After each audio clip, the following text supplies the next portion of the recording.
years ago today, the LGBTQ community suffered a great loss. Today, we remember and honor those we lost so we may never forget their sacrifice. Good evening. I'm Professor Pride, host of the accredited show Powered by Rainbows. I'd like to take a moment to welcome you to our 7th annual Vigil for the 49. Throughout the year, our show provides LGBTQ education and resources to millions of students worldwide. Every June, we spend the month celebrating Pride Month at events and with fun videos online. If you're not aware of the history of this month, LGBTQ Pride Month was started in 1970 to commemorate the one-year anniversary of the Stonewall riots on June 27, 1969.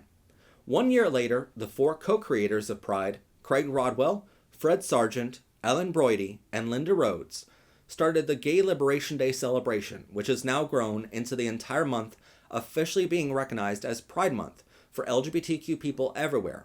Pride celebrations are now in most cities. We even have 598 holidays recognizing LGBTQ people throughout the year. But every year since 2016, our community takes a day inside of our celebratory month to pause our celebrations worldwide.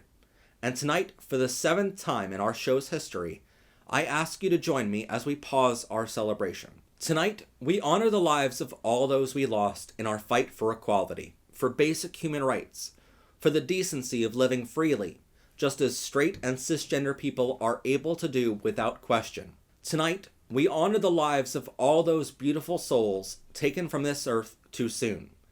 The lesbians whom were beaten savagely on the street for holding hands. The gay men whom were tied to a fence post in the middle of a desert and left to die because they were asking a straight man out on a date. The bisexuals whom were killed on the street because they didn't pick a side. The transgender individuals whom were stabbed countless times because they wanted to use the appropriate restroom. The queer kids whom were pushed to self-harm because bullies are relentless. The non-binary NBs who were killed just because their gender didn't align with the gender stereotypes the older generations forced onto us.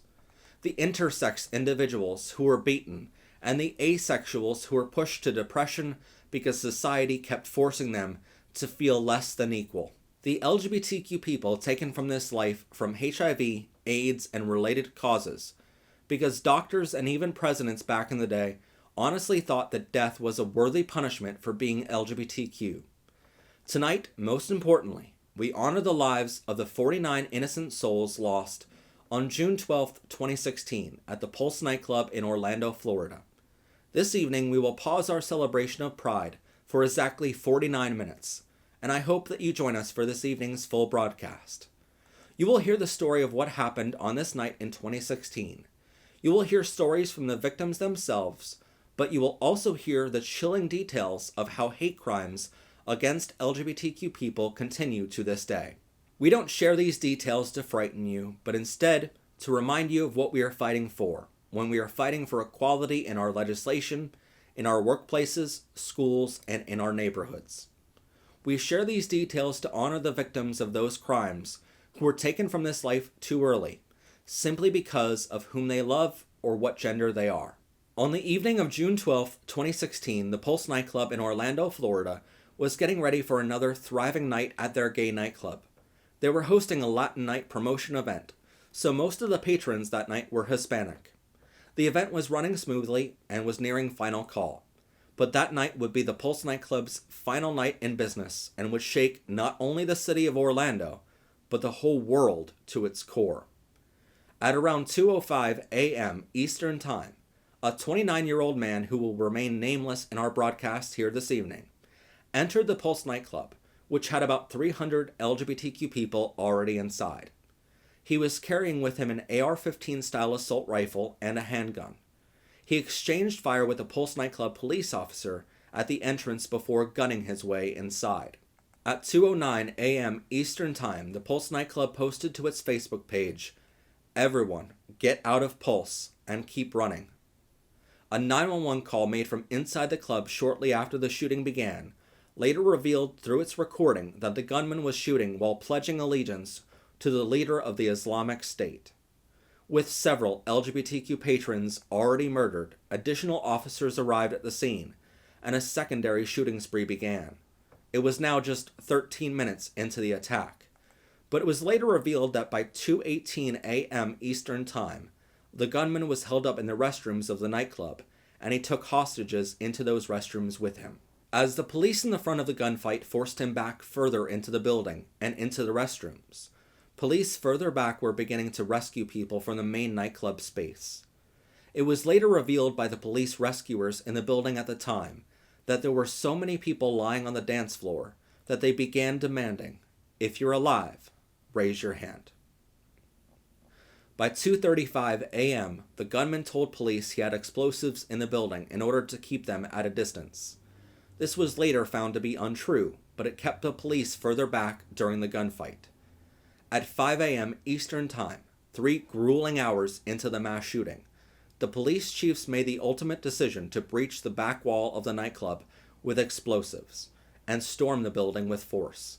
It was through these large holes created by the police explosives through which dozens of other people still inside the building were able to escape. While the police were storming the building and while innocent people were running for their lives, the gunman emerged. The police immediately neutralized the threat, saving dozens of additional lives. It was the deadliest incident of violence against the LGBTQ people in United States history. Before the Pulse Nightclub incident, the deadliest act of violence against LGBTQ people in the United States was the Upstairs Lounge arson attack, which occurred on June 24, 1973. That event took place in New Orleans, Louisiana, on the final night of Pride weekend in the city. The official cause of the fire is still listed as undetermined origin, but the 3-story building was set on fire and the culprit is believed to have been a man who was ejected from the bar a night earlier and who took his own life in November 1974. The arson attack resulted in the death of 32 LGBTQ people, but sadly the Pulse nightclub shooting more than surpassed its record. Pulse was the deadliest terroristic attack in the United States since September 11, 2001. At the time, it was the deadliest mass shooting by a single gunman in the United States until 1 year later, when a gunman opened fire on an audience of country music fans in Las Vegas, Nevada. In the weeks and months following the Pulse nightclub shooting, the world came together to help the victims, the families, and the LGBTQ community as a whole. Hundreds of people lined up to donate blood. The 2 hospitals who treated the wounded announced in late August that they will not be billing the survivors or seeking reimbursement. The city of Orlando offered free plots and funeral services at the city-owned cemetery for those who lost their lives. Equality Florida, which is the largest LGBTQ rights group in the state, started a GoFundMe, raising over $750,000 in the first 9 hours, and $7.85 million in the first 3 months. The mayor of Orlando at the time, Mr. Buddy Dyer, started another fundraiser campaign called One Orlando, which raised over $23 million thanks in part to $1 million donations each coming from the nearby Walt Disney Company and Universal Orlando Resort, owned by NBC Universal. Many people outside of our community, and some of our own community members, believe the LGBTQ community should be happy with the progress we have made. Marriage equality passed the U.S. Supreme Court on June 26, 2015, almost a year prior to this attack at Pulse Nightclub. But attacks like this still happen, and we are far from free to live our lives out in the open. To gain equality, we still need anti-discrimination laws, LGBTQ education made mandatory in all schools, conversion therapy bans, reforms to our hate crime laws so criminals like this can be charged with a hate crime, and less homophobia in our government institutions. Some seem to think that homophobia is only in older generations, and it will eventually fade away as those older generations die off. But the Pulse nightclub shooter was just 29 years old, and many other cases, such as the brutal murder of Nex Benedict in Oklahoma, involve school children as the perpetrators of such hatred. But if you still believe we should be happy with the progress we already made and not ask for anything more, let me remind you that a total of 603 calls to the 911 center were received that night from inside the Pulse nightclub. I do not recommend you read the transcripts, listen to the recordings of those calls, watch body cam footage, nor do I recommend you read the 71-page detailed report by the Orlando police released over a month later, but if you need a reminder of why we need LGBTQ protection in our laws and by our government, not to mention gun reform, finding these recordings or reports is as easy as a Google search. Shortly after the shooting, the city of Orlando dedicated $4,518 to build a temporary fence and banner surrounding the old nightclub to honor the victims, which still stands outside of the club to this day. Originally, the city discussed purchasing the land for $2.25 million, but the vote was postponed, and the owner of the Pulse Nightclub before the shooting, Barbara Poma, said it was due to personal and emotional connections to the property, as the main reasons she chose not to sell the property to the city. Since then, she and others have been raising funds for a memorial, museum, and scholarships through a nonprofit called One Pulse Foundation. In March 2019, the organization claimed it raised the $45 million needed to construct a memorial and museum. The memorial design included 49 trees, 49 color lines, and a reflecting pool surrounding the nightclub. They also proposed to build a museum less than a mile away and asked 68 contractors to bid on the project, one of which was named Colfie and Associates, which was chosen in January 2020 to complete the construction. Plans for the project drew harsh criticism at the time from the survivors and the families of victims for being too large and expensive, but plans continued anyway. In 2021, U.S. Congress designated the site as a national memorial, which means it is now a national property, but does not receive federal funding. In October 2023, One Pulse announced their decision to permanently suspend the construction of the memorial and museum. In December of the same year, One Pulse Foundation decided to dissolve. Mayor Buddy Dyer announced the city's approval to purchase the site for $395,000, and he plans to turn the temporary fence memorial into a permanent one. With the new effort, the city is starting to raise funding for the new project with a new name, called Orlando United Pulse Memorial Fund, with donors including local businesses, community organizations, and individuals. Despite the nightclub being home to an international tragedy, with One Pulse Foundation being officially dissolved, we must ask ourselves where all the money went. It is estimated by some that the organization raised the $45 million needed to build the original designs of the museum and memorial before the bidding started. But after One Pulse dissolved in 2023, investigators in Florida went through their finances and found in 2023 alone, $2.9 million was spent on salaries of 19 employees, scholarships, and programming, while $4.5 million was spent on fundraising efforts to raise an additional $1.6 million, a $2.9 million loss. When the One Pulse Foundation officially dissolved and the 501c3 nonprofit was turned over to the Orlando United Pulse Memorial Fund, only $763,650 was left in their bank account.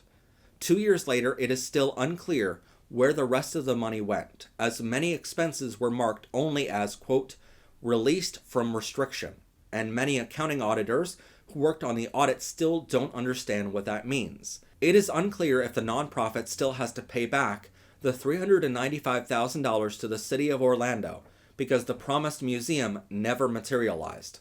But we cannot find records of the city being paid back for that purchase prior to the nonprofit being dissolved in 2023.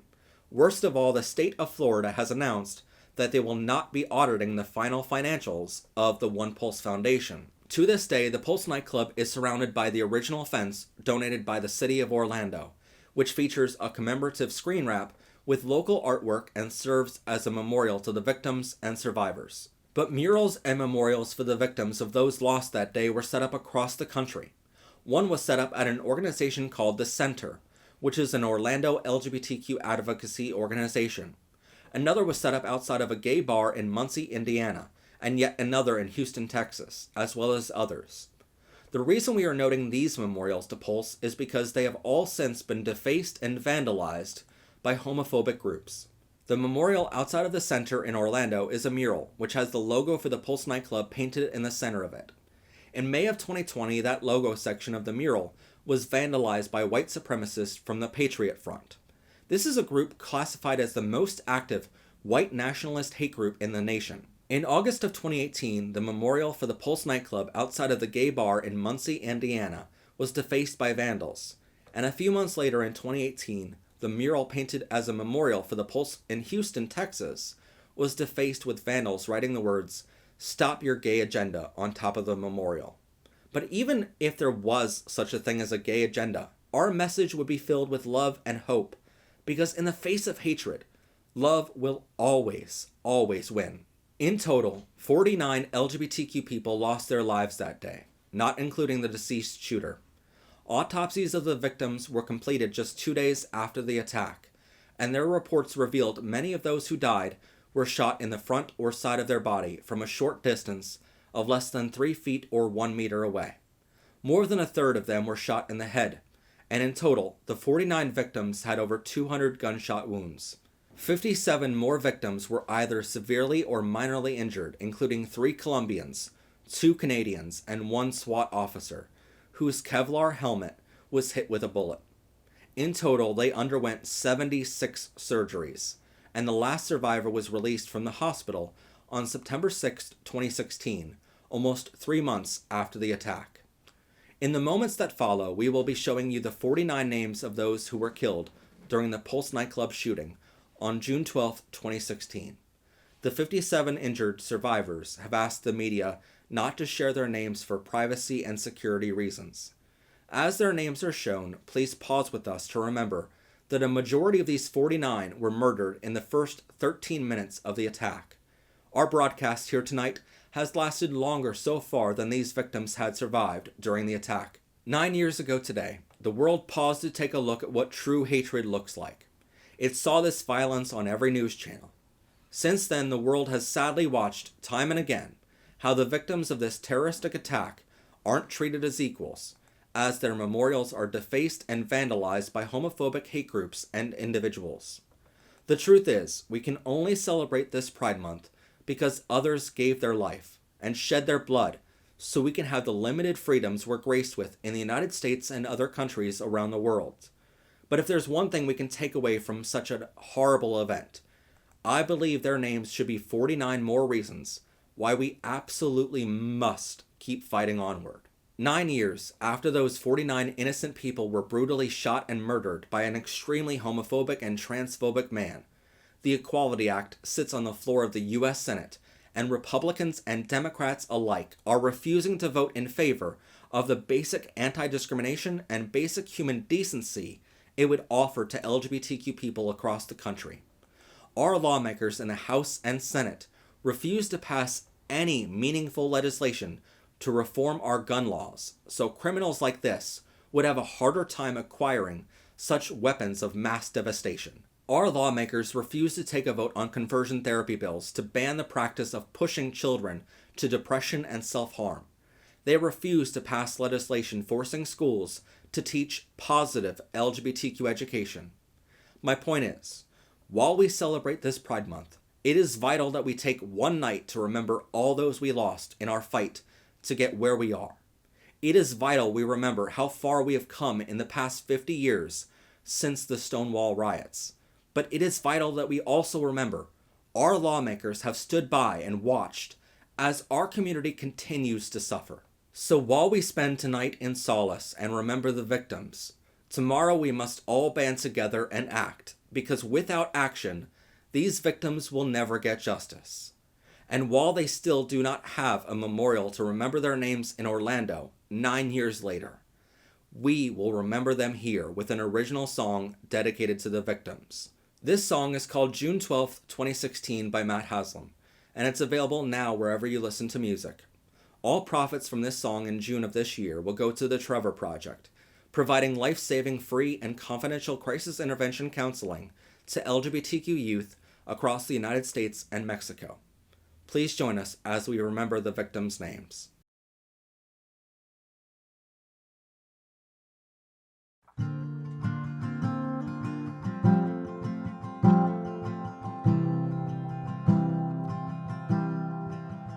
You know, almost for a second there, I thought that we made it past a point where you and me we're equals at last. When we made it past the hate, you can love who you love and marry who you date. But to those who celebrate their love and their pride, and who aren't afraid to fly a rainbow flag outside, know you'll always be dancing out there on that floor. No one can take away the beauty you wore. And though there are monsters hell-bent on being seen, you're the ones I'll remember today from June 12, 16.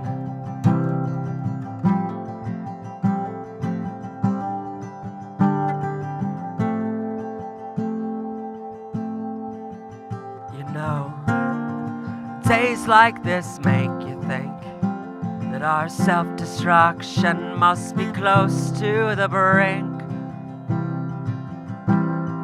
How could we have come so far? And yet hate shows itself in the middle of this bar.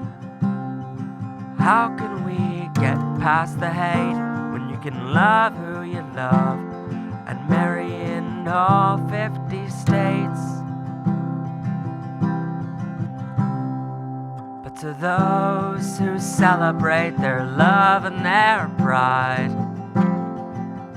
and who aren't afraid to fly a rainbow flag outside, know you'll always be dancing out there on that floor. No one can take away the beauty you wore. And though there are monsters hell-bent on being seen, you're the ones I'll remember today from June 12, 16.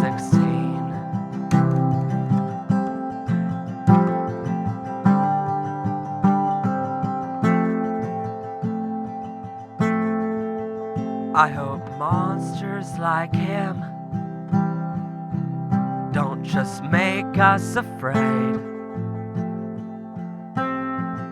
to show our colors, to show the world our face.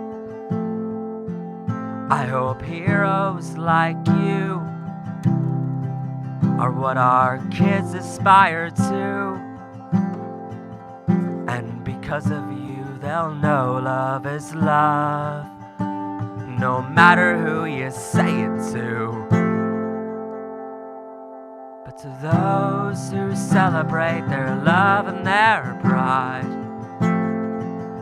and who aren't afraid to fly a rainbow flag outside, know you'll always be dancing out there on that floor. No one can take away the beauty you wore. And though there are monsters hell-bent on being seen, you're the ones I'll remember today. And though there are monsters hell-bent on being seen, you're the ones I'll remember today from June 12, 16.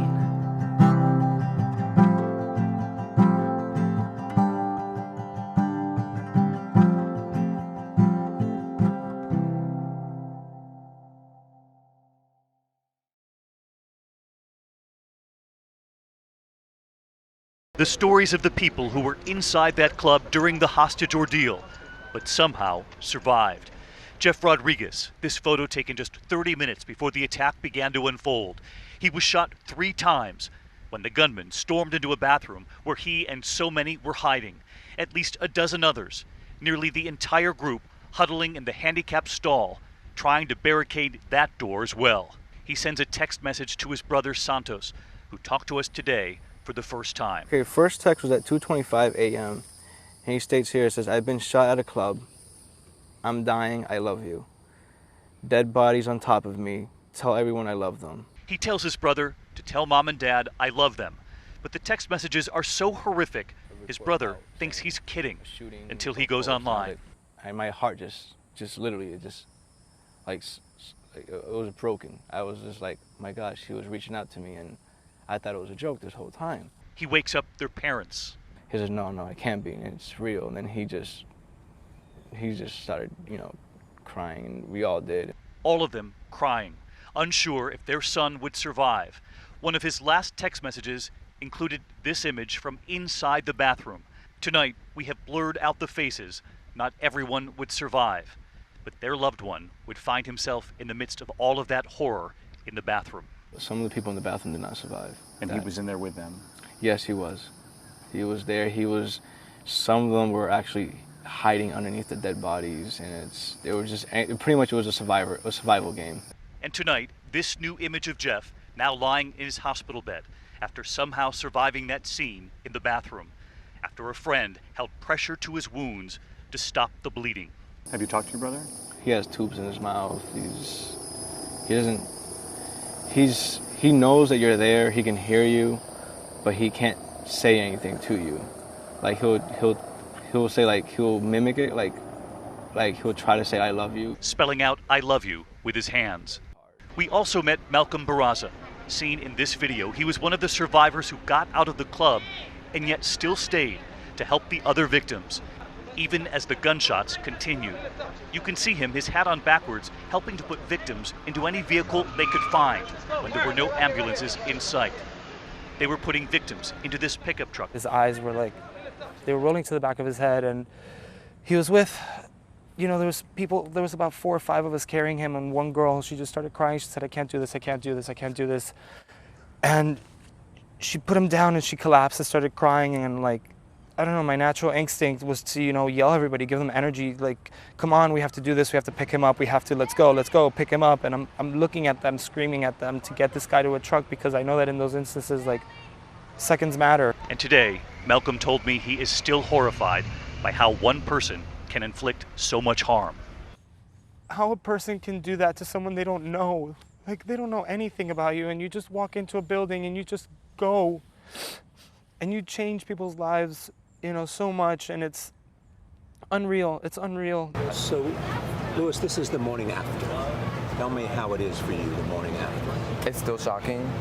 I can still replay everything over in my head. I can still hear everybody yelling, the gunshots repeatedly firing over and over. It's just, it would be different if it was just maybe 1 or 2, but it was just over and over and over. And you can hear it stop for a second or 2 and then start all over again. Just bullets being fired over and over. And I couldn't believe what I was listening to and seeing. But how do you feel, Louis, in 2016 to hear that you could lose your life if what they're saying, that he just didn't like gay people? You hear that and you think, what? It's I can't step outside my house. Just me leaving my house is a risk now. The place where I thought it was always comfortable to go to, now I have to double think everywhere else I gotta go to. I'm like, can I go to the mall and not anything happen there? It just can happen anywhere, and you would never have thought that. Is it hard to speak out now? A little, yes. It's very hard to get everything out and trying to figure out what happened and cope with everything and really know what happened and how everything went. Police in Orlando are investigating a break-in at the Pulse Nightclub 1 day after the building was released back to its owners. It's been just over a month since 49 people were killed in a mass shooting at the club. The owner calls the break-in unspeakable. It's not clear if the club will reopen.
Thank you for joining us for our 7th annual Vigil for the 49. To get involved in bringing meaningful change, please join us at ProfessorPride.com in donating to the Trevor Project this Pride Month. Please subscribe for weekly LGBTQ educational videos on our channel. From all of us here at Powered by Rainbows, we hope you enjoy the rest of your evening, and we wish you a great Pride Month to come. Bye for now.